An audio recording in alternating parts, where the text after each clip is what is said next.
যে পিতা সন্তানের লাশ শনাক্ত করতে ভয় পায়, আমি তাকে ঘৃণা করি।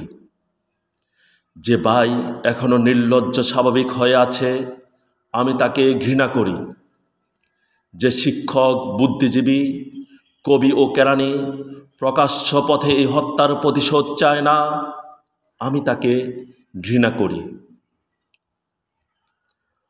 8 জন মৃতদেহ চেতনার পথ জুড়ে শুয়ে আছে। আমি অপ্রকৃতস্থ হয়ে যাচ্ছি। 8 জোড়া খোলা চোখ আমাকে ঘুমের মধ্যে দেখে। আমি চিৎকার করে উঠি। আমাকে তারা ডাকছে অবেলায়, উদ্যানে, সকল সময়। আমি উন্মাদ হয়ে যাব, আত্মহত্যা করব, যা ইচ্ছা চায় তাই করব।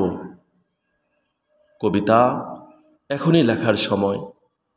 ইস্তেহারে, দেয়ারে, স্টেনসিলে, নিজের রক্ত অশ্রু হাড় দিয়ে কোলাজ পদ্ধতিতে এখনই কবিতা লেখা যায়। তীব্রতম যন্ত্রণায় ছিন্ন ভিন্ন মুখে, সন্ত্রাসের মুখোমুখি ভ্যানের হেডলাইটের ঝলসানো আলোয় স্থির দৃষ্টি রেখে এখনই কবিতা ছুড়ে দেওয়া যায়। 38 ও আরও যা যা আছে হত্যাকারীর কাছে, সব অস্বীকার করে এখনই কবিতা পড়া যায়। লকআপের পাথরহীন কক্ষে ময়না তদন্তের হেজাক আলোয় কাঁপিয়ে দিয়ে হত্যাকারীর পরিচালিত বিচারালয়ে